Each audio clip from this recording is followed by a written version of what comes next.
Imagínate esto. Es el año 722 d.C. y eres un general del califato Omeya. Acabas de conquistar el mundo conocido, desde las arenas de Arabia hasta la costa atlántica. Tienes en la mano un informe sobre un grupo de rebeldes escondidos en una cueva en el norte de España. Tus exploradores te dicen que se mueren de hambre y que comen miel de las rocas para sobrevivir. No ordenas un asedio, ni siquiera ordenas un batallón completo. Te ríes, tomas tu pluma y escribes una frase que la historia jamás perdonará. Los llamas 30 burros salvajes. Les preguntas a tus oficiales, ¿qué daño pueden hacernos 30 burros salvajes? Esa pregunta es tu sentencia de muerte, porque esos burros están a punto de llevarte a un matadero conocido como la Batalla de Covadonga, aniquilando a tu ejército de la faz de la tierra y salvando a Europa de la conquista total. Antes de sumergirte en estas historias olvidadas de supervivencia y sufrimiento, si te gusta aprender sobre las verdades ocultas de la historia, considera darle a me gusta y suscribirte para recibir más contenido como este. Y, por favor, comenta abajo para saber desde dónde nos escuchas. Me parece increíble que estemos explorando juntos estas historias antiguas de diferentes partes del mundo, conectados a través del tiempo y el espacio por nuestra curiosidad compartida por el pasado. Para entender por qué este error fue tan fatal, hay que comprender la velocidad a la que avanzaba la maquinaria bélica omeya. No fue una expansión lenta, fue una guerra relámpago. En el año 711 d.C., apenas 11 años antes, las fuerzas islámicas cruzaron el estrecho de Gibraltar. No solo derrotaron a los ejércitos españoles, sino que los aniquilaron. En una sola tarde, en la batalla de Guadalupe, toda la nobleza visigoda fue decapitada. El rey desapareció. Los generales murieron. La resistencia se derrumbó. Para los comandantes omeyas, esto ya no era una guerra. Era una operación de limpieza. Avanzaron hacia el norte como un reguero de pólvora. Ciudades como Toledo, Sevilla y Córdoba cayeron como fichas de dominó. Los lugareños no se resistieron. Abrieron las puertas. La velocidad era embriagadora. Para cuando los invasores llegaron a la costa norte, estaban convencidos de que Dios estaba de su lado y de que nada podría detenerlos. Habían cruzado montañas, desiertos y mares. ¿Por qué preocuparse por un montón de rocas húmedas y brumosas en Asturias? De ahí viene el insulto de burros salvajes. No eran solo palabrería. Fue un cálculo. El cronista musulmán Al-Makari registra este sentimiento a la perfección. El gobernador de Al-Ándalus miró el mapa, vio el pequeño foco de resistencia en los picos de Europa, e hizo los cálculos. Marchar con un ejército por esos estrechos pasos sería costoso y molesto. ¿Para qué molestarse? Se acerca el invierno. El frío los matará. El hambre los matará. Si quieren vivir en una cueva como animales, que mueran en una cueva como animales. Pero aquí está el detalle que los omeyas pasaron por alto.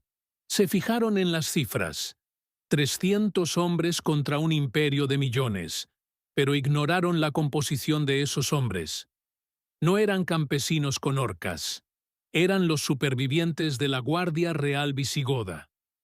Eran veteranos curtidos que habían visto arder su mundo y se habían retirado al único lugar donde la caballería no podía seguirlos. Y estaban liderados por un hombre llamado Pelayo, que no quería sobrevivir. Quería venganza. La arrogancia omeya creó un punto ciego. En la historia militar, vemos esto una y otra vez.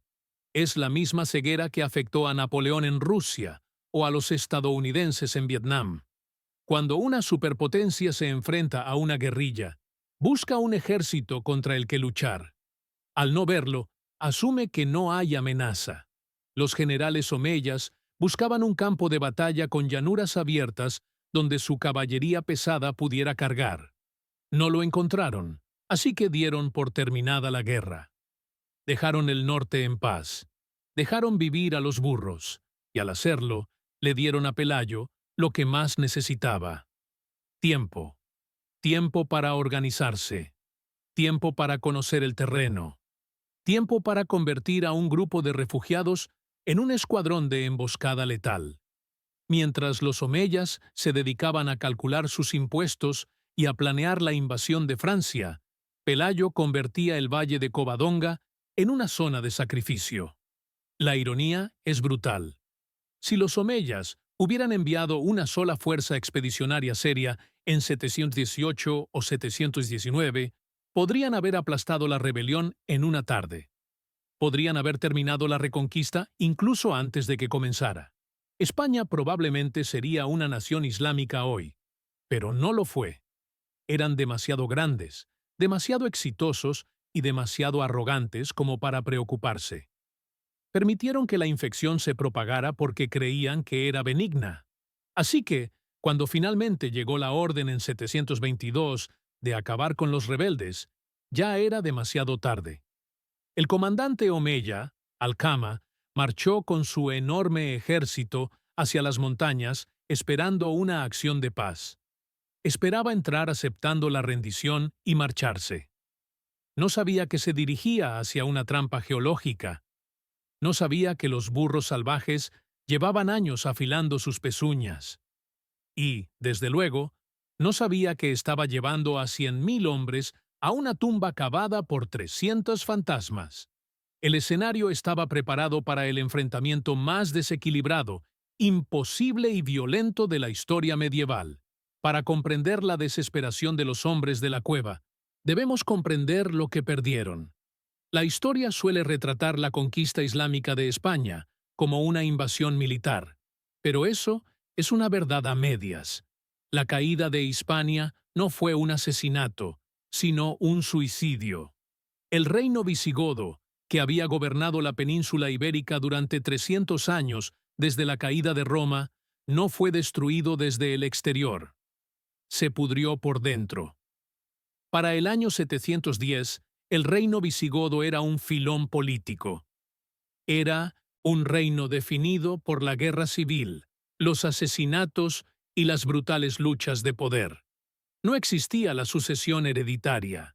Cada vez que moría un rey, los nobles libraban una batalla campal para ver quién sería el siguiente en coronarse. Era un sistema diseñado para el caos, y en 710, ese caos dio origen a un rey llamado Rodrigo. Rodrigo se había apoderado del trono por la fuerza, cegando y encarcelando a sus rivales. Era un guerrero, sí, pero un usurpador. Medio país lo odiaba, y en las sombras, sus enemigos estaban dispuestos a incendiar el reino solo para verlo caer. Entra el villano de la historia, el conde Julián. Julián era el gobernador de Ceuta, una ciudad-fortaleza en la costa norteafricana, justo al otro lado del estrecho de Gibraltar. Era el guardián de Europa. Su trabajo era detener cualquier invasión africana. Pero Julián guardaba rencor. Según los relatos históricos más perdurables, envió a su hermosa hija a la corte real de Toledo para su educación. Allí, el rey Rodrigo la vio, tomó lo que quería y la deshonró. Cuando Juliano lo descubrió, no exigió disculpas. No declaró la guerra. Discretamente, hizo un pacto con el diablo. Juliano se acercó al comandante musulmán en ascenso en el norte de África, Musa ibn Nusayr, y a su general, Tariq ibn Ziyad. Les dijo: «No solo los dejaré pasar, sino que les daré los barcos». Es una de las traiciones más frías de la historia. El hombre al que se le pagó para cerrar la puerta le entregó las llaves al ladrón. En la primavera del 711, Tariq ibn Ziyad desembarcó en Gibraltar con 7.000 soldados bereberes. Fueron transportados en los propios barcos mercantes de Juliano, camuflados para parecer un convoy comercial. El rey Rodrigo se encontraba a cientos de kilómetros, en el norte, luchando contra los rebeldes vascos. Al enterarse de la noticia, no se aterrorizó. Se irritó. Pensó que se trataba de una incursión más, una expedición de saqueo. Marchó hacia el sur para darles una lección, reuniendo un ejército masivo de 30.000 hombres. Ambas fuerzas se encontraron en la batalla de Guadalete. En teoría, Rodrigo debería haber aplastado a los invasores. Tenía los números, tenía la caballería pesada, pero le faltaba lealtad. Mientras la batalla se intensificaba, las alas del ejército de Roderick, comandadas por los parientes del rey al que había usurpado, simplemente dejaron de luchar. Algunas fuentes dicen que se volvieron y atacaron a Roderick. Otras dicen que simplemente se quedaron allí parados, viéndolo morir. Pensaron que los musulmanes eran mercenarios contratados para derrocar a Rodrigo y que se marcharían una vez cumplido el trabajo. Se equivocaron por completo. Rodrigo murió en el caos. Su cuerpo nunca fue encontrado. Solo su caballo blanco y sus botas doradas hundidas en el lodo de la orilla del río. Con el rey muerto y el ejército traicionado, el sistema nervioso central del estado visigodo colapsó al instante. No había plan B. No había heredero. Los mercenarios no regresaron a casa. Se dieron cuenta de que la puerta estaba abierta de par en par y la atravesaron. La velocidad del colapso fue aterradora. No fue una conquista. Fue como cortar la mantequilla. Los ejércitos musulmanes avanzaron sin líneas de suministro, viviendo de la tierra, tomando ciudad tras ciudad. La población local, cansada de los impuestos y la corrupción visigodos, en su mayoría se encogió de hombros y aceptó la nueva administración. Los judíos de España, que habían sido brutalmente perseguidos por los visigodos cristianos, a menudo recibieron a los musulmanes como liberadores. En 2 años, el reino visigodo era un recuerdo. Los nobles que traicionaron a Rodrigo fueron ejecutados o despojados de su poder. Habían vendido su país por un trono que ya no existía. Este es el mundo en el que vivía Pelayo, nuestro protagonista. Era un noble de alto rango, miembro de la Guardia Real, quizás incluso pariente del rey Rodrigo. Presenció la traición en Guadalete. Vio a sus amigos masacrados, a su rey desaparecer y a su país disolverse. No se rindió. Se retiró al norte, paso a paso sangriento, mientras la marea verde del califato omeya se tragaba todo lo que conocía. Para el año 718, Pelayo no era solo un refugiado. Era un cabo suelto. Los conquistadores lo capturaron y lo arrastraron a Córdoba, la nueva capital, para retenerlo como rehén. Querían domesticarlo, convertirlo en un títere dócil como el resto de la nobleza superviviente. Pero lo subestimaron. Pelayo miró a los nuevos amos de España y solo vio usurpadores. Esperó su momento, se deshizo de sus cadenas y huyó. No corrió a Francia a esconderse. Regresó corriendo al lugar más agreste y duro de España. Huyó a Asturias, y allí, a la sombra de los picos de Europa, decidió dejar de correr. Pelayo no nació rey. Tras el colapso, fue un superviviente, un hombre que intentaba sortear las ruinas de su mundo. Tras la caída del reino visigodo, la estrategia omeya pasó de la matanza a la consolidación. Necesitaban a la nobleza local para mantener a la población bajo control. Así que tomaron rehenes. Se llevaron a los hijos y figuras influyentes del antiguo régimen a Córdoba. Esto no era una mazmorra, era una jaula dorada. Pelayo fue mantenido cerca de la sede del poder, probablemente desempeñando algún cargo administrativo, bajo la estrecha vigilancia del nuevo emir. Pero mientras Pelayo estaba atrapado en el sur, una conquista diferente se desarrollaba en su tierra natal, Asturias. El gobernador musulmán de la provincia norteña era un hombre llamado Munuza. Munuza no era un guerrero como los generales que arrasaron en el 711. Era un político. Prefería la diplomacia y los matrimonios estratégicos al derramamiento de sangre. Y Munuza tenía la mira puesta en una presa específica, la hermana de Pelayo. Los relatos históricos varían en cuanto a los detalles. Algunos dicen que se llamaba Adacinda, otros que fue forzada, otros que fue un acuerdo político. Pero el conflicto central es innegable. Munuza quería casarse con una mujer de la antigua línea real para legitimar su gobierno. Para Pelayo, esto no era un matrimonio. Fue el insulto final. Fue la aniquilación genética de su familia. Fue el conquistador arrebatándole lo último que le quedaba al conquistado. Cuando llegó a Córdoba, la noticia de que Munuza se dirigía a reclamar a su hermana, algo en Pelayo se quebró. El rehén pasivo murió y nació el rebelde. En el año 717, a.C., organizó una audaz huida de Córdoba. Desconocemos los detalles de cómo eludió a los guardias, si mediante soborno, disfraz o violencia, pero sabemos que recorrió casi 800 kilómetros de territorio hostil para regresar al norte. No huía para salvar el pellejo, sino para impedir una boda. Llegó a Asturias demasiado tarde para impedir que la influencia de Munuza se arraigara, pero justo a tiempo para encender la llama. Pelayo se enfrentó al gobernador. Fue un momento de increíble peligro. Se metió en la boca del lobo y desafió abiertamente al representante del califato. Munuza, probablemente sorprendido por la audacia de este fugitivo, ordenó su arresto. Aquí es donde realmente comienza la leyenda de Pelayo. No se rindió. Luchó para salir. Hay un relato famoso de la huida de Pelayo a través del río Nalona. Mientras las tropas de Munuza se acercaban, Pelayo nadó por las aguas turbulentas, aferrado a su caballo, mientras las flechas lo salpicaban. No solo escapaba, sino que emigraba. Abandonaba la zona ocupada y se dirigía al único lugar donde los caballos omeyas no podían seguirlo. Se dirigió a los picos de Europa.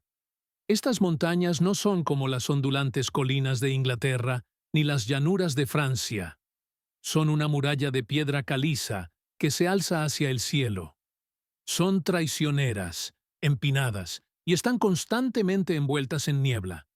Para los lugareños, eran su hogar. Para un ejército, eran una pesadilla. Pelayo no fue solo. Mientras recorría pueblos y valles, ocurrió algo extraño. La gente empezó a seguirlo. Eran los asnos salvajes de los que luego se burlarían los omeyas. Eran nobles visigodos que habían perdido sus tierras, campesinos cansados de los impuestos y jóvenes que habían crecido a la sombra de la derrota. Vieron en Pelayo algo que no habían visto en una década: un líder sin miedo. Para cuando llegó al santuario de las montañas, Pelayo contaba con un pequeño grupo de seguidores dispersos. Celebraron un concilio a la sombra de los picos. No fue una coronación en una catedral con oro e incienso. Fue una reunión desesperada en el barro. Allí, de pie sobre un montón de rocas, Pelayo fue declarado princeps, príncipe, no rey de España, sino príncipe de los asturianos. Era un título que no significaba nada para el resto del mundo. Para Munuza, cómodamente sentado en su palacio de Gijón, era una broma. Un fugitivo jugando al rey en el bosque. Pero Munuza cometió un error fatal. Dejó que Pelayo se quedara allí. Supuso que el frío y el hambre de las montañas harían el trabajo del verdugo. No se dio cuenta de que, al obligarlo a adentrarse en el desierto, le había dado la fortaleza definitiva. Durante 4 años, del 718 al 722, Pelayo consolidó su poder. Aún no estaba librando una guerra. Estaba construyendo una nación en una cueva. Almacenaba armas, exploraba los estrechos pasos y esperaba. Sabía que los omeyas llegarían tarde o temprano. Sabía que no podían ignorar para siempre a un príncipe rival, y cuando llegaran, no los encontraría en campo abierto, donde eran invencibles. Los invitaba a su casa, a la oscura y estrecha garganta de Covadonga, y cerraba la puerta de golpe. Si observan un mapa topográfico de España, comprenderán por qué la Reconquista tardó casi 800 años. El centro del país Es una meseta alta y árida, ideal para el movimiento de grandes ejércitos. Pero el norte es una fortaleza construida por placas tectónicas. Los picos de Europa son una masa irregular de piedra caliza que se eleva abruptamente desde el mar, creando un laberinto de profundas gargantas, acantilados verticales y estrechos valles. Este no es terreno para caballos, es terreno para cabras montesas. El clima aquí es su propia arma. Los vientos del Atlántico azotan estos picos, creando un ciclo perpetuo de lluvia, niebla y nieve. Para un soldado omeya criado en los desiertos de Arabia o en las cálidas llanuras del norte de África, marchar hacia Asturias era como entrar en un planeta alienígena. Para comprender el ingenio táctico de Pelayo, hay que comprender el lugar específico que eligió para su última defensa, Covadonga. El nombre proviene del latín cova dominica, que significa caverna de la dama. Es una cueva natural, excavada en la escarpada pared de un acantilado, que se alza sobre un estrecho valle donde confluyen dos ríos. Es un callejón sin salida geográfico. Para llegar a la cueva, hay que guiar a tu ejército a través de un profundo desfiladero boscoso. En términos militares, esto es lo que llamamos un multiplicador de fuerza. El ejército omeya, comandado por el general Alcama, contaba con entre 80.000 y 180.000 hombres, según las crónicas cristianas. Los historiadores modernos sugieren una cifra más realista, quizás entre 10.000 y 20.000 combatientes efectivos. Pero no importaba si Alcama contaba con 10.000 hombres o con 10 millones. El valle era tan estrecho que solo unos pocos hombres podían luchar codo con codo a la vez. Piénsalo como la batalla de las Termópilas, donde los 300 espartanos defendían las puertas calientes, pero Covadonga era aún mejor. En las Termópilas, los persas pudieron flanquear a los espartanos. En Covadonga no había flanco. Solo había el acantilado a un lado y el río al otro. La ventaja numérica omeya quedó anulada al instante. De hecho, su número se convirtió en un lastre. Un ejército masivo en un estrecho desfiladero no es una fuerza, es un atasco. Pelayo sabía que la fuerza de los omeyas residía en su caballería pesada y sus arqueros, pero los caballos se rompen las patas en estas rocas. Y en cuanto a los arqueros, la geometría de la cueva les proporcionaba un escudo natural. Para disparar a la cueva desde el fondo del valle, hay que apuntar casi verticalmente. La gravedad se convierte en la enemiga del proyectil. Esta era la trampa. Pelayo no se escondía, sino que estaba provocando. Al situarse en la cueva, invitaba a Alcama a ir a por él. Lo apostaba todo a la arrogancia de su enemigo. Sabía que no se detendrían a pensar en el terreno. Sabía que verían una rata atrapada y la aplastarían, y tenía razón. En la primavera del 722, el ejército omeya entró en el valle.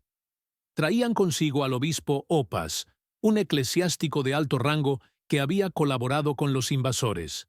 Opas estaba allí para ofrecerle a Pelayo una última oportunidad de rendirse, para apelar a su razón. Pero la razón había abandonado el edificio hacía mucho tiempo. El escenario no estaba preparado para una negociación, sino para un choque entre dos mundos, la fuerza irresistible del califato y el inamovible objetivo de las montañas asturianas. Antes de disparar la primera flecha, el general Omeya Alcama decidió jugar su baza política. No envió a un guerrero al fondo de la cueva, envió a un sacerdote. Cabalgando a lomos de una mula, ataviado con las galas de su cargo, se encontraba el obispo Opas. Opas es una de las figuras más fascinantes y vilipendiadas de la historia española. Era hijo de un rey anterior, hombre de noble cuna y príncipe de la Iglesia. Pero para los hombres que se escondían en la cueva, era algo completamente distinto. Un colaborador. Opas representaba a la facción visigoda que había decidido que era mejor ser un sirviente vivo que un rey muerto. Había conservado su riqueza, su posición y su dignidad, inclinándose ante los nuevos amos de Córdoba. Cabalgó hasta la desembocadura del desfiladero, a tiro de piedra de Pelayo. Las crónicas históricas, en concreto la crónica de Alfonso III, recogen la conversación que siguió. Aunque siempre debemos ser escépticos ante los discursos grabados años después, la esencia de este diálogo capta a la perfección la esencia del conflicto. Opas no amenazó a Pelayo. Intentó seducirlo con lógica. Gritó hacia la cueva: «Pelayo, hermano mío, eres un hombre sabio. Conoces la realidad de nuestra situación. Todo el ejército de los godos, con toda su caballerosidad y fuerza, no pudo hacer frente a los ismaelitas. Todas las grandes ciudades de España han caído. ¿Cómo puedes, desde esta pequeña montaña, esperar triunfar donde todo un reino fracasó?» Era un argumento seductor. Era la voz de la razón. Opas le ofreció un trato. «Baja, jura lealtad al califato, y podrás gobernar esta región como amigo de Córdoba. Serás rico, estarás a salvo, tendrás un futuro». Para los hombres hambrientos en la cueva, temblando de frío húmedo, esta oferta debió ser increíblemente tentadora. ¿Por qué morir por un reino que ya no existe? ¿Por qué no aceptar el trato? Pero la respuesta de Pelayo cambió la historia. No respondió con estadísticas militares. Respondió con teología y desafío. De pie a la entrada de la cueva, mirando al obispo que había vendido su alma, Pelayo gritó: «¿No has leído en las sagradas escrituras que la iglesia del Señor es como un grano de mostaza? Siendo la más pequeña de todas, crece hasta ser más grande que todas». Continuó, con su voz resonando en las paredes de piedra caliza: «No me asociaré con los árabes en amistad, ni me someteré a su dominio, pues confiamos en la misericordia de Dios para que de esta pequeña montaña, la salvación de España surja de esta pequeña montaña». Con esas palabras, Pelayo trazó una línea en la arena, o mejor dicho, en la roca. Rechazó la nueva normalidad. Declaró que la conquista no era una realidad permanente, sino una tribulación temporal. Opas, al darse cuenta de que las palabras habían fallado, dio la vuelta a su mula y regresó con el general Alcama. El informe del obispo fue breve y escalofriante. «No se rendirá», dijo Opas. «General, debe luchar. Pero tenga cuidado, pues solo Dios sabe cuál será el resultado». Alcama, el veterano comandante, sonrió con desprecio. Había oído suficientes discursos. Miró hacia la cueva, los escarpados acantilados y al grupo de rebeldes. No vio ni una pizca de resistencia. Vio una práctica de tiro. Levantó la mano. Los tambores de guerra comenzaron a sonar y se dio la orden. Hondas y flechas. La vanguardia del ejército omeya, compuesta por honderos y arqueros, se colocó en posición. Su misión era reprimir a los rebeldes, sembrar la muerte en la boca de la cueva para que la infantería pesada pudiera asaltar la ladera. Era una táctica habitual. Había funcionado en 100 asedios antes, pero cuando la primera andanada de flechas ennegreció el cielo, los hombres del valle estaban a punto de aprender una lección de física. La cueva de Covadonga no es un túnel profundo y plano. Es un saliente poco profundo. Al disparar una flecha desde abajo en un ángulo pronunciado, si fallas el objetivo, incluso por unos centímetros, la flecha impacta en el techo de piedra del saliente. ¿Y qué sucede cuando un proyectil de alta velocidad impacta una piedra dura en un ángulo agudo? No se clava, rebota. Las crónicas dicen que las flechas volvieron contra quienes las dispararon. Mientras que los escritores medievales lo llamaban un milagro de Dios, la balística moderna lo llama geometría. Los arqueros omeyas disparaban a un cuenco de piedra. Las flechas se rompían, rebotaban y volvían a caer sobre las apretadas filas de sus propios soldados. El pánico se extendió por las líneas del frente. Los hombres eran alcanzados por su propio fuego amigo. Levantaron la vista, confundidos, protegiéndose los ojos del granizo que rebotaba. Y en ese momento de confusión, mientras el monstruo parpadeaba, Pelayo dio la señal. Desde los árboles, desde las crestas y desde la propia cueva, los burros salvajes cargaron. Cuando los astures cargaron, no salieron como una legión romana disciplinada. Salieron de la cueva y los bosques circundantes como un aluvión de tierra. El impacto psicológico en la primera línea omeya fue total. En un instante esquivaban sus propias flechas. Al siguiente, hombres con espadas, hachas y rocas los arrollaban. Pero los 300 hombres en la cueva eran solo el cebo. La verdadera trampa se escondía más arriba. Pelayo sabía que no podría vencer a la infantería pesada, omeya cuerpo a cuerpo en terreno llano. Así que utilizó el propio paisaje como munición.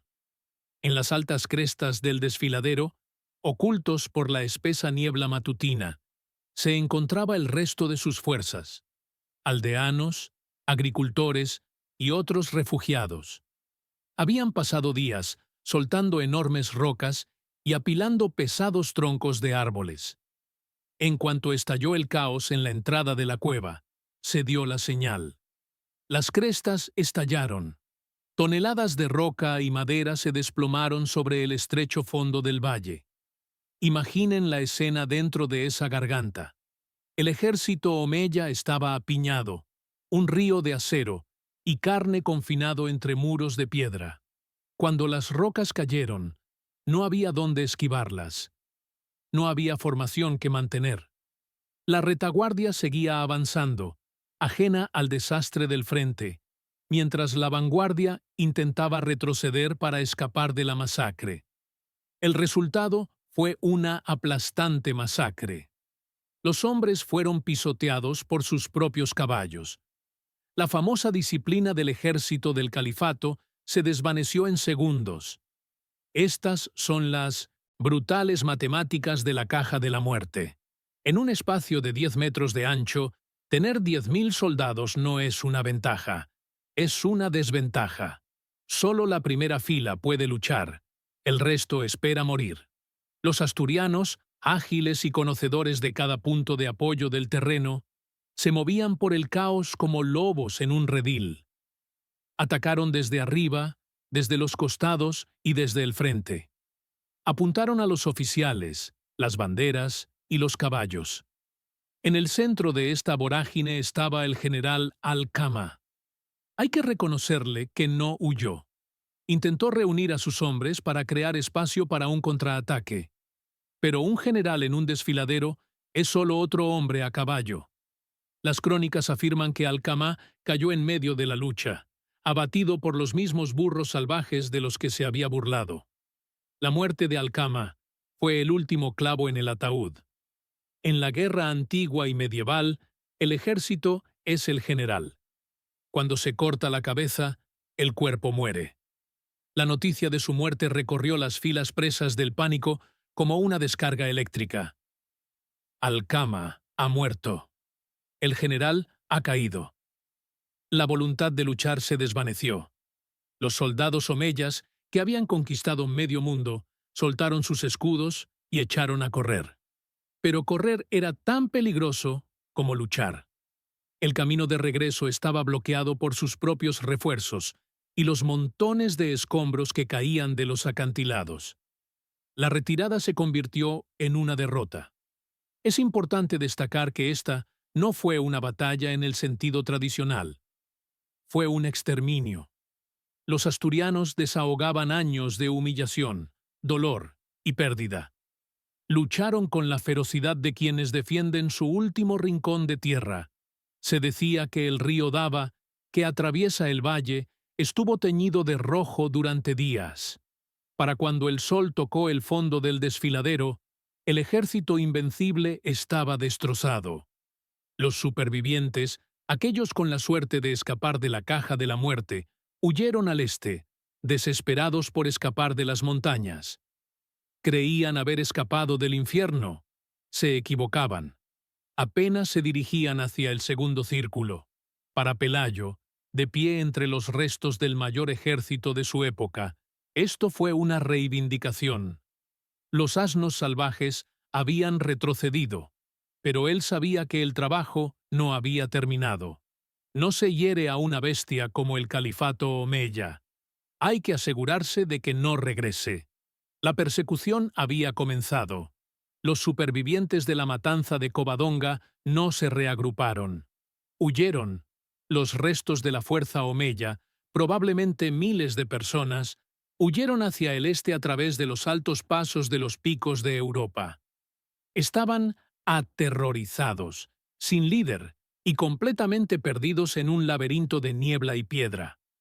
Su objetivo era llegar al valle de Levana, una región más llana donde su caballería podría tener alguna oportunidad, o al menos donde podrían encontrar un camino de regreso a la seguridad del sur. Pero las montañas aún no habían terminado con ellos. Enlilén, retirada, los llevó a través de un lugar llamado Cosgaya. Incluso hoy, este es un paisaje traicionero de laderas inestables y gargantas fluviales. En el año 722 era una trampa mortal. Las crónicas históricas describen una escena de destrucción bíblica. Mientras la columna en retirada marchaba por un estrecho sendero junto al río Deva, la tierra bajo sus pies comenzó a crujir. Ya sea por las fuertes lluvias que azotaban esta región, o por la vibración y el peso de miles de hombres y caballos aterrorizados pisoteando la piedra caliza suelta, el resultado fue catastrófico. La ladera de la montaña se desprendió. Un enorme deslizamiento de tierra se desplomó por las laderas. No fueron solo rocas, fue la propia montaña la que se derrumbó. La crónica de Alfonso III, escrita casi 2 siglos después, lo describe con reverencia religiosa. La montaña descendió sobre ellos y los aplastó, y allí quedaron sepultados. Continúa diciendo que murieron 63.000 hombres, una cifra que es casi con toda seguridad una exageración típica de los escritores medievales. Pero la verdad fundamental permanece. El ejército fue aniquilado. Para los cronistas cristianos, esta era la mano de Dios. Así como el Mar Rojo se cerró sobre el ejército del faraón, los picos de Europa se cerraron sobre los omeyas. Validó su causa. Demostró que la tierra misma rechazaba al invasor. Desde una perspectiva histórica moderna, vemos una brutal colisión entre geología y guerra.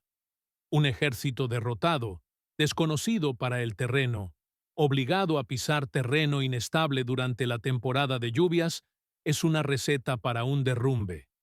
La devastación fue total. Se dice que el río Deva quedó bloqueado por los escombros y los cadáveres, creando un bloqueo espantoso que tardó días en despejarse.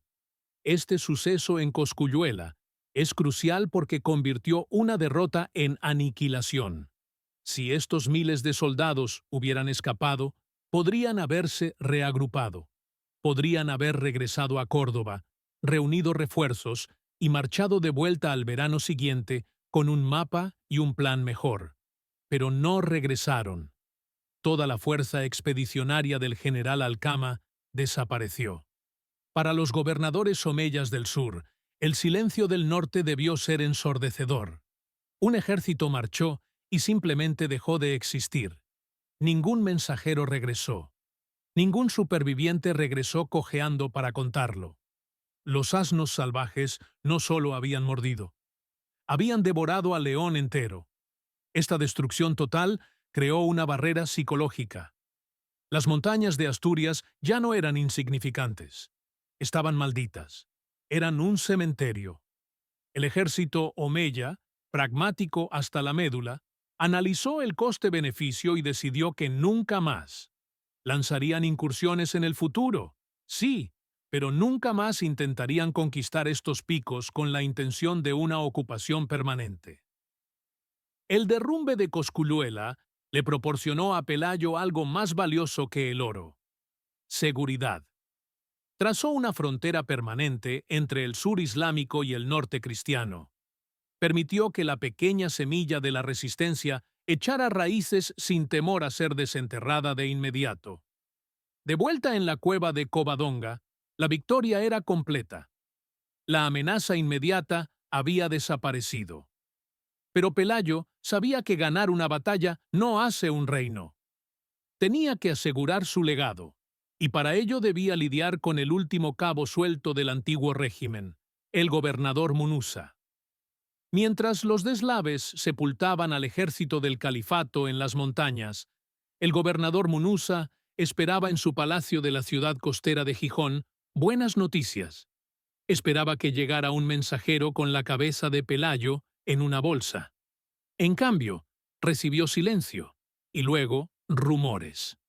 Supervivientes aterrorizados de la periferia de la batalla comenzaron a llegar a la ciudad, susurrando sobre una masacre, sobre montañas que caían del cielo y sobre un ejército fantasma que no podía ser aniquilado. Munuza comprendió al instante que la situación había terminado.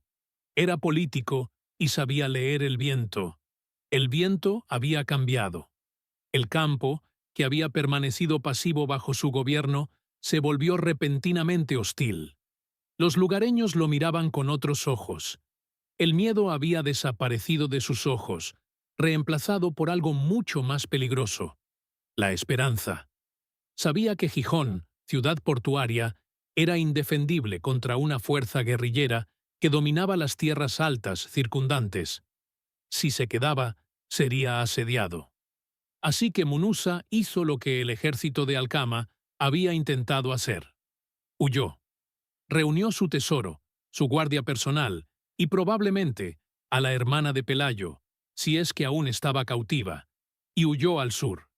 Su plan era alcanzar la seguridad de la meseta central donde la caballería del Emirato aún gobernaba con supremacía. Pero Pelayo no era solo un guerrero. Ahora era un cazador. Había anticipado el movimiento de Munuza. Los asnos salvajes descendieron de las cumbres, avanzando más rápido por los valles conocidos que Munuza, por las calzadas romanas. La interceptación tuvo lugar en un valle llamado Olalies. No fue una batalla. Fue una ejecución. Munuza, el hombre que intentó borrar el linaje de Pelayo, el hombre que representó la humillación de la nobleza visigoda, se vio acorralado. La historia es imprecisa sobre los detalles exactos de su muerte. Algunos dicen que murió en la escaramuza. Otros dicen que fue capturado y ejecutado. Pero el resultado fue definitivo. Munuza murió en el camino, huyendo del reino que creía suyo. Con Munuza muerto y Alcama enterrado, se hizo borrón y cuenta nueva. No quedaba ni una sola unidad de combate omeya activa en Asturias. Lo imposible había sucedido. En pocas semanas, un grupo de refugiados había decapitado al gobierno provincial y aniquilado al ejército expedicionario. Ahora, el silencio en las montañas no era de miedo, era de victoria. Los rebeldes se reunieron de nuevo, quizá en el mismo campo cerca de Cangas de Onís, donde habían conspirado por primera vez. Pero esta vez, el ánimo era diferente. Ya no eran fugitivos, eran conquistadores. Era hora de formalizar lo que habían hecho.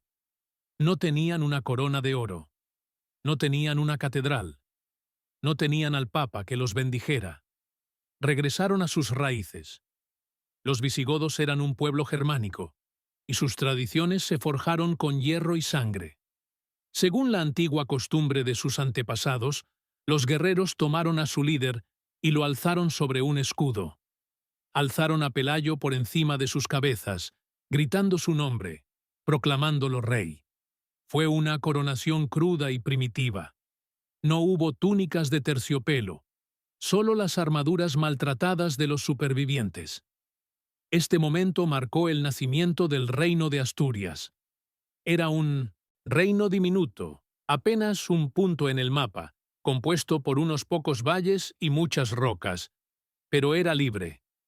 Pelayo, el hombre que había sido rehén en Córdoba, era ahora el primer rey cristiano independiente de la península ibérica desde el colapso del 711. Estableció su capital en Cangas de Onís. Era una aldea humilde comparada con el esplendor marmóreo de Córdoba, pero tenía una ventaja: era suya. Esta coronación fue más que una simple ceremonia. Fue un terremoto político.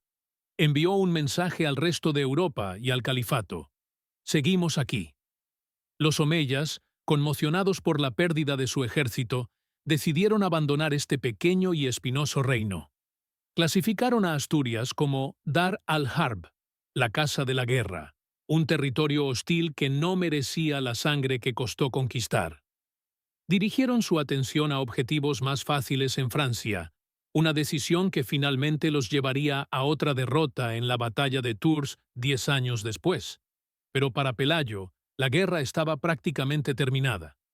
Gobernaría otros 15 años, no como caudillo, sino como monarca. Moriría en su cama en el año 737 de a.C., una hazaña poco común para un hombre de su profesión. Pero su verdadero legado no fue la corona que portó, fue la reacción en cadena que inició. Cuando don Pelayo murió en el año 737 de a.C., sin duda, su reino debería haber muerto con él. La historia está llena de líderes rebeldes carismáticos que ganan algunas batallas, pero cuyos movimientos se desintegran en el momento en que se hunden. El reino de Asturias era apenas un frágil embrión.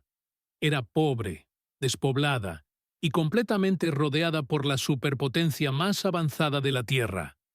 Pero Asturias no murió. Creció, y creció, porque Pelayo había dejado tras de sí algo más poderoso que un ejército. Dejó un modelo de supervivencia. La supervivencia de este reino imposible dependía de una estrategia tan brutal como brillante. No se trataba de mantener territorio, se trataba de convertir el vacío en arma. Los sucesores de Pelayo, en particular su yerno, Alfonso I, se dieron cuenta de que no podían defender la llanura al sur de las montañas. Si los omeyas marchaban hacia el norte con un ejército completo, los astures perderían siempre en terreno llano. Así pues, crearon un escudo de la nada. Los historiadores lo llaman el desierto del Duero. Los reyes asturianos lanzaron incursiones hacia el sur en la cuenca del río Duero, pero no conquistaron las ciudades para gobernarlas. Las conquistaron para vaciarlas. Mataron a las guarniciones locales, quemaron las cosechas y obligaron a la población cristiana a emigrar de vuelta a las montañas del norte. Convirtieron una enorme franja de tierra entre el reino de Asturias y el califato en tierra de nadie. Fue una política de tierra arrasada a escala continental. Durante casi un siglo, esta zona de contención permaneció despoblada. Cualquier ejército omeya que intentara marchar hacia el norte para aplastar a Asturias tendría que atravesar cientos de kilómetros de páramo sin comida, agua ni botín. Para cuando llegaban a las montañas, estaban hambrientos y exhaustos, blancos perfectos para una emboscada. Esta zona de amortiguación estratégica permitió que el reino de Asturias se desarrollara. Tras la seguridad de las montañas y el desierto, comenzó a formarse una nueva sociedad. Era una fusión de la nobleza visigoda y la tenacidad de los montañeses locales. Construyeron iglesias que parecían fortalezas, redactaron leyes. Empezaron a verse no solo como rebeldes, sino como los legítimos herederos de la tradición romana y visigoda. Mientras el resto de Europa se hundía en la Edad Media, este pequeño reducto de resistencia se convirtió en un arca.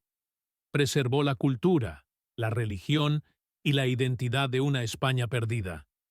Se convirtió en un faro. Los cristianos del sur, cansados de vivir como ciudadanos de segunda clase bajo el dominio islámico, emigraron al norte.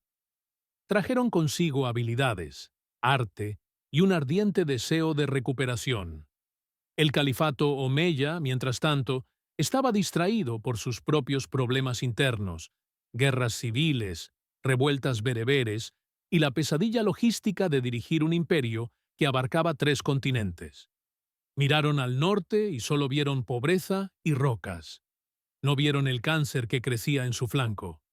No se dieron cuenta de que los asnos salvajes se habían convertido en lobos. Para el siglo IX, el reino de Asturias ya no se escondía. Estaba contraatacando. Trasladó su capital de las cuevas de Cangas de Onís a la ciudad de Oviedo. Comenzó a recolonizar las tierras que una vez había vaciado. La reconquista había pasado de una defensa desesperada a una ofensiva lenta y arrasadora. Este es el verdadero milagro de Covadonga. No fue solo que 300 hombres ganaran una batalla, fue que ganaron tiempo suficiente para que naciera una nación. Si Pelayo hubiera caído en esa cueva, no habría existido el reino de Asturias. Sin Asturias, no habría León, ni Castilla, ni Portugal, ni España. Toda la historia del mundo occidental giró en torno a aquella tarde lluviosa en la montaña. Y con el paso de los siglos, el recuerdo de Covadonga se transformó. Dejó de ser una emboscada táctica para convertirse en un mito nacional. La cueva se convirtió en un santuario. Pelayo se convirtió en un santo con armadura.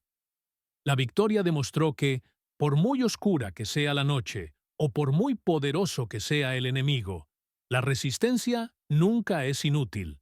Pero para comprender realmente la magnitud de lo que allí comenzó, debemos avanzar rápidamente. Debemos observar el largo camino que se extiende desde la cueva de Covadonga en el año 722 hasta las puertas de Granada en 1492. Es aterrador pensar en lo tenue que es el hilo de la historia. Si el general Alcama hubiera tenido un poco más de paciencia, si una flecha perdida hubiera alcanzado a Pelayo en la garganta, o si las rocas de Coscaya hubieran resistido unos segundos más, el mundo en el que vivimos hoy no existiría. Los historiadores a menudo juegan al juego del ¿qué hubiera pasado si? Y la batalla de Covadonga es uno de los mayores ¿qué hubiera pasado si? De todos los tiempos. Sin esta victoria, el dominio islámico sobre la península ibérica probablemente se habría vuelto absoluto. No habría existido el reino de Asturias para avanzar hacia el sur. No habría existido Portugal ni España. Y sin España, no habría existido la reina Isabel en 1492 para financiar a un marinero genovés loco llamado Cristóbal Colón. Las lenguas, religiones y culturas de toda América serían irreconocibles. El mapa geopolítico del mundo moderno se dibujó en esa cueva. Pero Pelayo no sabía nada de eso. No luchaba por el descubrimiento del nuevo mundo. Luchaba por su hogar. La guerra que inició, la Reconquista, duraría 770 años. Es la guerra más larga de la historia de la humanidad. Fue una lucha de siglos, librada por generaciones de reyes y reinas que consideraban esa cueva su origen espiritual. Cuando los reyes católicos, Fernando e Isabel, finalmente conquistaron Granada en 1492 y pusieron fin al dominio islámico en España, no lo consideraron una nueva conquista. Lo vieron como la culminación de la misión iniciada por Pelayo. Hoy, si viajas a los picos de Europa, aún puedes visitar la Cueva Sagrada. Es un lugar de profundo silencio, roto únicamente por el sonido de la cascada al estrellarse en la poza. Se ha convertido en un santuario, una catedral de la naturaleza. En el interior, excavada en la roca, se encuentra una sencilla tumba. La inscripción en la tumba del rey Pelayo dice: «Aquí yace el rey Pelayo de Oviedo. Fue él quien, en este maravilloso lugar, inició un nuevo reinado que resurgió de las cenizas. Es un humilde lugar de descanso para un hombre que salvó una civilización, pero quizás sea apropiado. Pelayo no era un hombre de palacios, era un hombre de las montañas. Nos recuerda que la historia no siempre la escriben los imperios gigantescos ni los ejércitos invencibles. A veces, la escribe un puñado de personas acorraladas, que ven las probabilidades imposibles que se les presentan y simplemente dicen no. La batalla de Covadonga nos enseña que incluso cuando el mapa está pintado con los colores del enemigo, e incluso cuando los expertos dicen que toda esperanza está perdida, mientras quede una pizca de resistencia, la historia no ha terminado. Una sola chispa protegida en una cueva oscura puede acabar incendiando un bosque. Si has llegado hasta aquí, claramente valoras las historias profundas, a menudo ignoradas, que nos definen. Si esta historia de supervivencia y desafío te ha llamado la atención, dale a me gusta a este video. Realmente ayuda a que estas historias lleguen a más gente. Y no olviden suscribirse y activar la campanita para no perderse nuestro próximo análisis profundo de los puntos de inflexión de la historia. Me encantaría leer su opinión en los comentarios. ¿Creen que la Reconquista fue inevitable? ¿O fue la victoria de Pelayo realmente un milagro? Que comience el debate a continuación. Si quieres entender qué pasó después de la Reconquista, haz clic en el video ahora mismo para ver cómo el Imperio Español se alzó para dominar el mundo y cómo finalmente cayó. Nos vemos allí.